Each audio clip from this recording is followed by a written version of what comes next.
세계 최강대국이라 불리는 나라의 대통령이 큰 소리를 친 지 단 이틀 만에 조용히 꼬리를 내렸습니다. 100% 보복 관세를 매기겠다고 떵떵거리던 그 목소리가 왜 그렇게 빨리 잦아들었을까요? 같은 시각, 미국 포드의 공장은 라인이 멈춰섰고 일본 스즈키는 아예 모든 모델의 생산을 중단했습니다. 수만 명이 일하던 거대한 공장들이 손톱만 한 부품 하나가 없어서 통째로 멈춰버린 겁니다. 총 한 발 쏘지 않았습니다. 미사일 한 발 날아오지 않았고요. 그런데 강대국들의 산업 심장이 하나둘 멎어갔습니다. 도대체 무엇이 이 거대한 나라들의 목줄을 이렇게 쥐고 흔들었을까요? 바로 이름조차 생소한 히토류라는 광물입니다. 흙보다 흔하다는데 어째서 전 세계가 이 한 줌 흙 앞에서 벌벌 떨어야 했을까요? 진짜 무서운 건 눈앞에 보이는 공장이 멈춘 장면이 아닙니다. 그 뒤에 숨겨진 구조, 전 세계 산업의 목줄을 단 한 나라가 30년 동안 조용히 움켜쥐어온 그 판 자체입니다. 바로 그 팽팽하던 목줄이 최근 툭 하고 끊어졌습니다. 그리고 세계가 어쩔 줄 몰라 발을 동동 구르던 그 긴박한 순간에 대한민국의 배 한 척이 아무 말 없이 항구를 떠났습니다. 목적지는 태평양 한복판, 그것도 수심 5,800m, 햇빛 한 줌 들지 않는 그 캄캄한 바닥이었습니다. 오늘 저는 왜 지금 전 세계가 한국의 바다 밑을 숨죽여 지켜보고 있는지, 그리고 한국이 어떻게 이 거대한 자원전쟁의 판 자체를 뒤집으려 하는지 그 이야기를 처음부터 끝까지 낱낱이 풀어드리겠습니다. 끝까지 들으시면 목줄이 잡힌 나라가 어떻게 목줄 자체를 없애버리는 길을 찾아냈는지 그 놀라운 반전을 함께 보시게 될 겁니다. 그럼 대체 이 히토류라는 게 무엇이길래 이렇게까지 세상을 뒤흔드는 걸까요? 이름부터 한번 풀어보겠습니다. 히토류는 드물히, 흑토를 써서 희귀한 흙이라는 뜻입니다. 그런데 여기서 첫 번째 반전이 나옵니다. 사실 이 광물은 지구상에 그렇게 드물지가 않아요. 오히려 우리 발밑 땅 속에는 생각보다 꽤 흔하게 널려 있습니다. 문제는 이게 한 곳에 뭉쳐있지 않고 흙 속에 아주 옅게 흩어져 있다는 데 있습니다. 그래서 쓸만한 농도로 캐내고 순수하게 정제하는 과정이 어마어마하게 어렵고 돈도 무섭게 많이 듭니다. 그래서 흔하면서도 희귀하다는 이 묘한 이름이 붙은 겁니다. 조금 더 정확히 말씀드리면 히토류는 원자번호 57번 란타넘부터 시작하는 란타넘족 원소 15가지에 스칸듐과 이트륨을 더한 총 17가지 원소를 통틀어 부르는 말입니다. 이름이 좀 어렵죠. 그런데 이 원소들이 하나같이 현대산업의 가장 예민한 심장부에 아주 귀하게 들어갑니다. 전기차 모터와 풍력 발전기에 들어가는 강력한 연구자석, 전투기와 미사일 같은 첨단 무기, 반도체 장비, 스마트폰의 진동 모터, 그리고 2차 전지까지. 그야말로 안 들어가는 곳을 찾기가 더 어렵습니다. 그래서 사람들은 히토류를 첨단 산업의 비타민이라고 부릅니다. 아주 조금만 있으면 되지만 그게 없으면 몸 전체가 무너지는 딱 그런 존재인 거죠. 자, 그런데 바로 여기서 가장 결정적인 질문이 하나 튀어나옵니다. 땅속에 그렇게 널려 있다면서 왜 하필 중국만 이걸 이토록 독점하게 된 걸까요? 이 질문에 제대로 답하려면 시계를 30년 전으로 돌려야 합니다. 중국은 이미 1990년대부터 아주 치밀하고 장기적인 국가 전략을 세우고 있었습니다. 중국의 개혁 개방을 이끈 지도자 덩샤오핑은 이런 유명한 말을 남겼습니다. 중동에 석유가 있다면 중국에는 히토류가 있다. 석유가 20세기 세계 경제를 쥐고 흔들었듯이 다가올 첨단 산업의 시대에는 히토류가 바로 그 석유의 자리를 대신할 거라고 무려 30년 전에 이미 내다본 겁니다. 그래서 중국은 이 히토류를 자신들의 새로운 석유로 키우겠다며 국가적으로 무섭게 밀어붙였습니다. 그럼 기술력 좋은 미국이나 유럽은 그동안 대체 무얼 하고 있었을까요? 여기에 오늘 이야기에 또 다른 반전이 숨어 있습니다. 사실 서방 국가들은 히토류를 캐고 정제하는 그 일을 일부러 중국에 떠넘겼습니다. 왜냐하면 히토류를 정제하는 과정이 진짜 지독하게 더럽고 힘든 작업이거든요. 여러 원소가 뒤섞인 시커먼 덩어리에서 순도 높은 히토류를 뽑아내려면 각종 독성 화학 물질과 중금속, 심지어 방사성 물질까지 다뤄야 합니다. 환경은 심각하게 오염되고 사람 건강에도 해로운, 그야말로 아무도 하기 싫어하는 일이었죠. 그래서 선진국들은 이렇게 생각했습니다. 이 지저분하고 위험한 일은 중국이 알아서 다 해라. 우리는 그저 완제품만 편하게 사서 쓰겠다. 당장 눈앞이 편하고 싸니까 그렇게 결정을 내린 겁니다. 하지만 중국은 그걸 넙죽 받아들고서 묵묵히 기술을 쌓아 올렸습니다. 오늘날 중국에는 히토류 전문 인력을 길러내는 대학만 30곳이 넘는다고 합니다. 반면 미국이나 유럽에는 그런 전문 인력을 키우는 곳이 사실상 거의 없습니다. 30년이라는 긴 세월 동안 한쪽은 조용히 실력을 쌓았고 다른 쪽은 편하다는 이유로 손을 놓았던 겁니다. 눈앞에 편안함만 쫓다가 결국 국가의 목줄을 통째로 중국에 넘겨준 셈이죠. 이렇게 만들어진 독점이 얼마나 강력한지 제가 숫자로 깔끔하게 정리해 보겠습니다. 광산에서 원석을 캐내는 것만 보면 중국이 세계의 60에서 70%를 차지합니다. 그런데 진짜 무서운 건 그 뒤에 이어지는 공정입니다. 캐낸 원석을 실제 산업 현장에서 쓸 수 있게 정제하고 분리하는 공정은 중국이 무려 85에서 90%를 독차지합니다. 완제품인 히토류 자석 시장으로 가면 그 비중이 80%를 훌쩍 넘고요. 정제된 히토류만 놓고 보면 중국의 독점 비중이 91%에 달한다는 통계까지 나와 있습니다. 다시 말해, 설령 다른 나라가 히토류를 겨우 캐낸다 해도 결국엔 중국 공장으로 보내 가공해야만 쓸 수 있는 구조가 아주 오랫동안 이어져 온 겁니다. 중국은 이 사실을 정확하게 알고 있었습니다.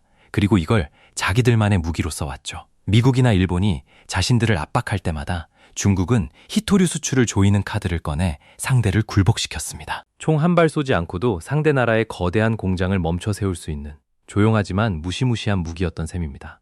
그럼 이게 실제로 얼마나 무서운 일인지 최근에 벌어진 사건으로 아주 생생하게 보여드리겠습니다. 2025년 2월, 미국의 트럼프 대통령이 중국을 정면으로 겨냥한 상호 관세를 도입했습니다. 그러자 딱 2달 뒤인 4월, 중국이 곧바로 반격에 나섰습니다. 그게 바로 히토류 7종에 대한 수출 금지 명령이었습니다. 효과는 즉각적이었습니다. 히토류 자석 수출량이 한 달 만에 5,800톤에서 3,000톤으로 절반 넘게 그냥 증발해버렸습니다. 한국으로 오던 물량은 76%가 폭락했고 미국으로 가던 건 59%가 줄었습니다. 가격은 순식간에 6배로 뛰었고요.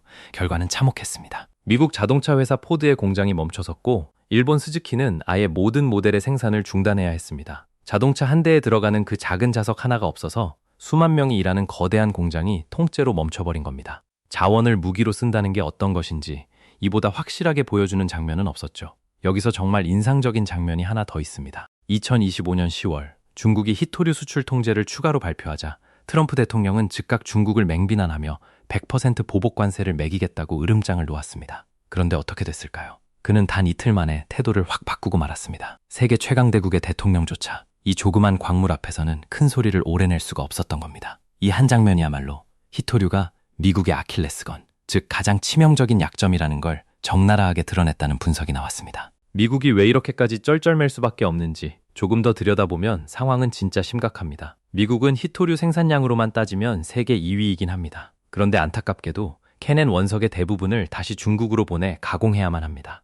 미국 안에 정제시설이 거의 없기 때문이죠. 실제로 2019년부터 2020년까지 미국이 소비한 히토류 화합물과 금속은 100% 외국산이었고 그중 중국산 비중이 약 70%였습니다. 더 심각한 문제는 이게 국가 안보와 직결된다는 겁니다. 미국 국방부 추산에 따르면 최신의 F-35 전투기 한 대를 만드는데 히토류가 약 400kg 들어가고 알레이버크급 구축함 한 척에는 무려 2,400kg이 들어갑니다. 전투기 엔진과 미사일 유도 장치, 레이더에는 고온에서도 강한 자력을 내는 특수 자석이 필요한데 이걸 만들려면 사마륨 같은 중히토류가 반드시 있어야 하거든요. 그동안 미국은 중국에서 이 원료를 사다가 무기용 자석을 만들어 왔는데 중국이 군사용 히토류의 수출까지 조이기 시작하면서 이제 그마저도 막히게 된 겁니다. 미국의 국가 안보가 통째로 중국 히토류의 인질로 잡힌 셈이죠. 미국도 손 놓고 있었던 건 아닙니다. 현재 유일하게 가동 중인 히토류 광산은 캘리포니아의 마운틴 패스라는 곳인데 이 광산은 환경 문제로 2002년에 문을 닫았다가 2018년에 어렵게 다시 열었습니다. 정부는 운영사 지분 15%를 직접 사들이고 생산한 히토류를 시세의 2배 가격에 사주겠다는 파격적인 약속까지 했죠. 그런데 이 광산의 목표 생산량이 고작 연간 1톤 수준입니다. 중국 생산량의 1%에도 한참 못 미칩니다. 그야말로 언발의 오줌 누기인 셈이죠. 자, 이게 얼마나 위험한 상황인지 아직 실감이 안 나실 수도 있습니다. 그래서 역사 속 사건과 딱 하나 비교를 해드리겠습니다. 1973년 중동의 아랍 산유국들이 석유 수출을 중단했던 석유 파동을 다들 기억하실 겁니다. 그때는 단 3개월 만에 기름값이 4배로 치솟았고 서울 시내 간판의 70%가 꺼져버렸습니다. 일본에서는 사람들이 화장지 사재기에 나섰고 우리나라는 택시 운행을 제한하기까지 했죠. 온 국민이 그 위기를 피부로 느꼈습니다.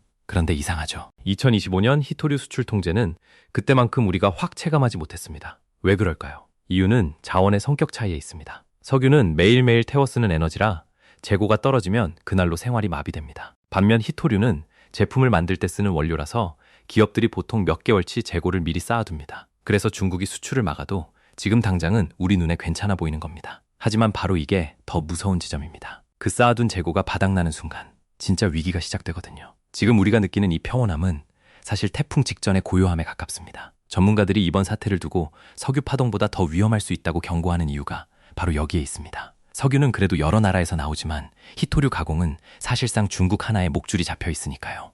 게다가 2026년으로 넘어오면서 중국의 압박은 더욱 정교하고 강력해졌습니다. 2026년 3월부터는 중국산 희토류가 0.1%만 들어간 제품이라도 그걸 제3국으로 수출하려면 중국 상무부의 허가를 받도록 하는 규제가 시행됐습니다. 이게 무슨 뜻이냐면 한국이나 다른 나라가 중국산 희토류를 아주 조금이라도 써서 만든 물건을 또 다른 나라에 팔 때조차 중국의 눈치를 봐야 한다는 겁니다. 자기 나라 밖에서 벌어지는 거래까지 다 통제하겠다는 그야말로 손이 미치는 범위를 극단적으로 넓힌 무시무시한 조치였죠. 또 2026년 1월에는 일본을 겨냥해 군사용으로도 쓸 수 있는 이중용도 품목에 대한 통제까지 걸었습니다. 상황이 점점 더 험악하고 복잡하게 돌아가고 있는 겁니다. 이렇게 되자 세계 주요국들도 더는 가만히 있을 수 없게 됐습니다. 주요 7개국, 그러니까 G7 정상들은 2030년까지 중국산 희토류 의존도를 낮추고 공급망을 다변화하겠다는 거창한 결의를 내놓기도 했죠. 하지만 결의는 결의일 뿐 실제로 중국의 30년 아성을 깨는 건 그야말로 산 넘어 산입니다. 자, 그럼 이 절체절명의 상황에서 다른 나라들은 실제로 어떻게 움직이고 있었을까요?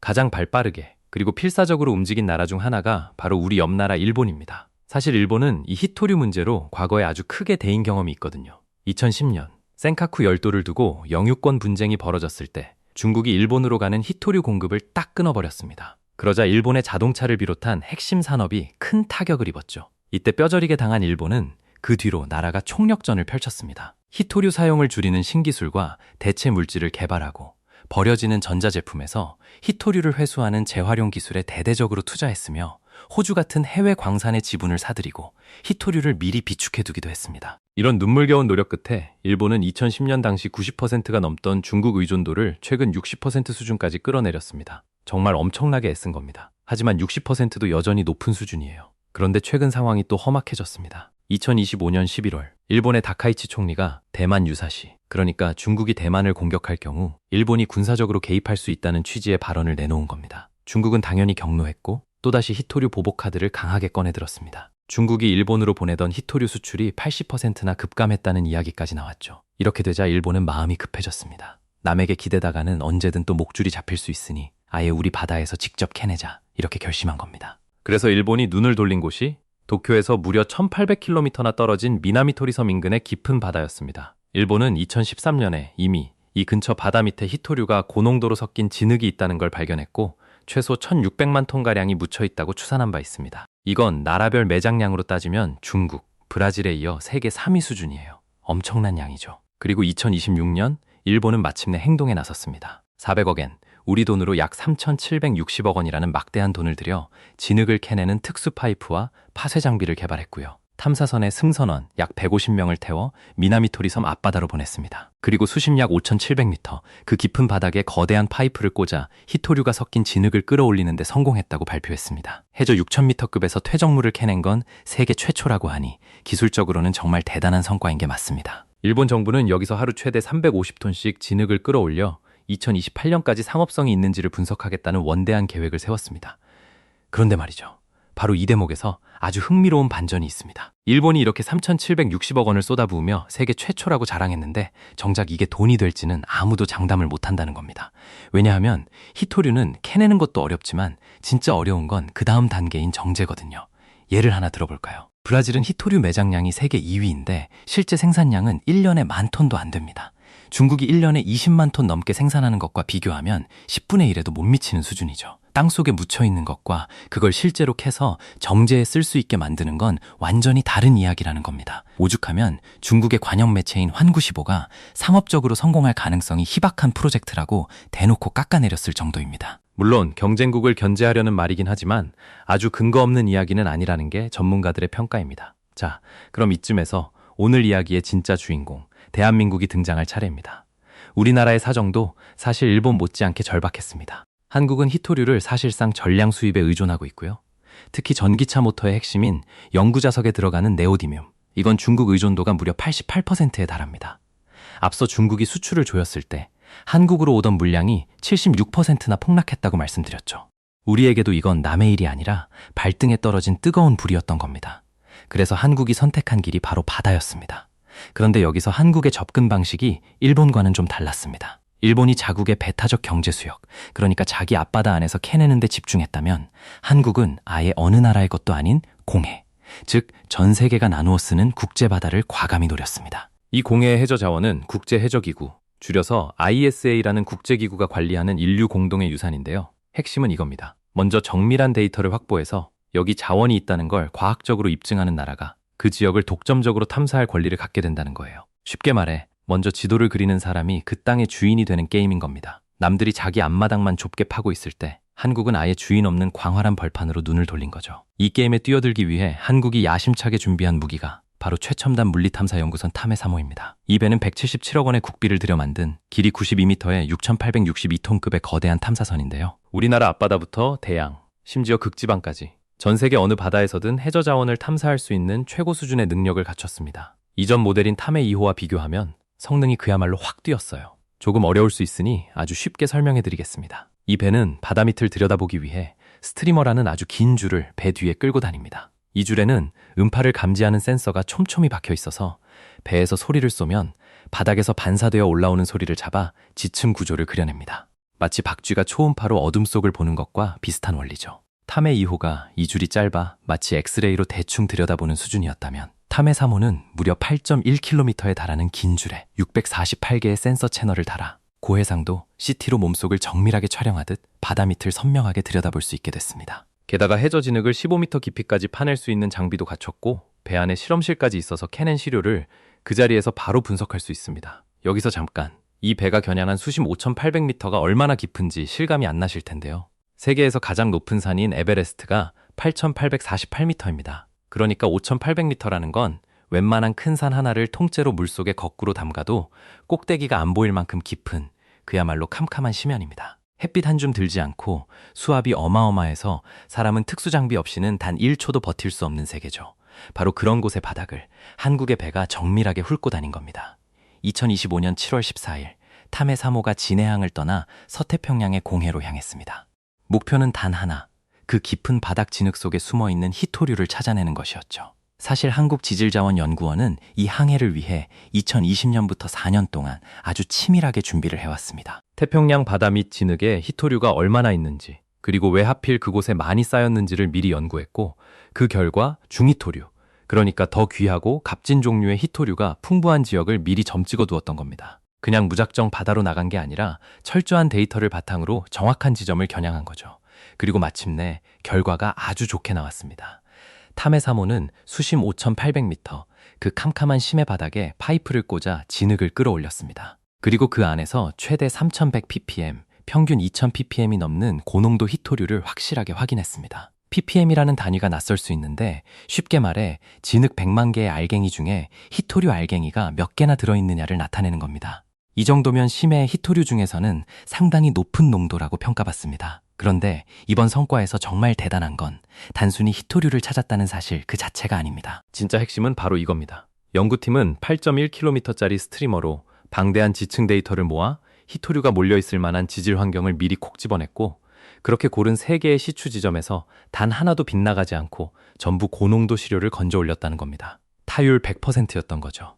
이 8.1km짜리 장거리 스트리머가 국내에서 실전에 투입된 것도 이번이 처음이었습니다. 이게 왜 중요하냐면 해저자원 탐사는 배 한 척 띄우는데 하루에도 수억 원씩 깨지는 돈과 시간이 어마어마하게 드는 작업이거든요. 그런데 아무데나 찔러보는 게 아니라 데이터로 정확히 예측해서 백발백중으로 맞춘다면 그만큼 비용과 위험을 획기적으로 줄일 수 있습니다. 한국은 이번 탐사로 데이터에 기반한 과학적 탐사 프로세스를 확실하게 확립했다는 평가를 받고 있어요. 남의 기술을 빌린 게 아니라 우리 배로 우리 기술을 써서 정확히 예측하고 정확히 맞췄다는 거. 이게 바로 진짜 실력이라는 거죠. 연구 책임자인 김윤미 해저지질연구센터장은 이 성과를 두고 우리 기술로 유망 지역을 직접 예측하고 일관된 성과를 냈다는 점에서 해저 자원 탐사 기술 자립화에 큰 진전이라고 평가했습니다. 그리고 4월에 예정된 2차 탐사를 통해 데이터 정밀도를 더 높여 대한민국만의 독자적인 해저 자원 영토를 확보하겠다고 밝혔죠. 권익윤 한국지질자원연구원장은 탐해 3호를 두고 전 세계 바다를 누비며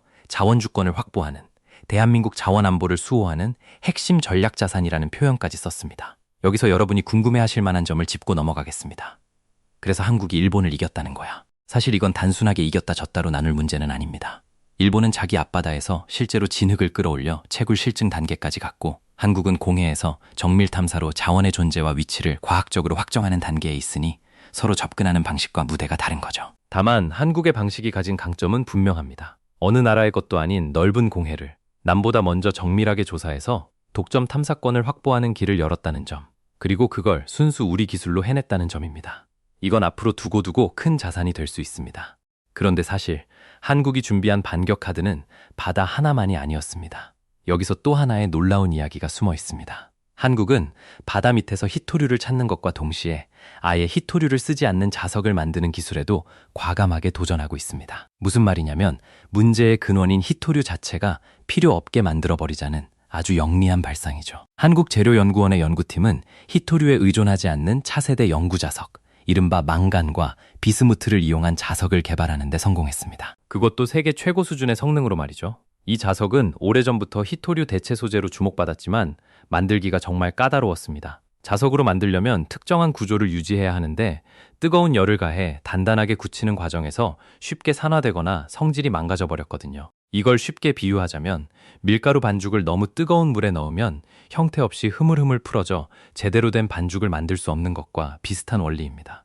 그동안 세계의 많은 연구자들이 이 문제 앞에서 좌절했죠. 그런데 한국 연구팀이 이 어려운 난관을 멋지게 뚫었습니다.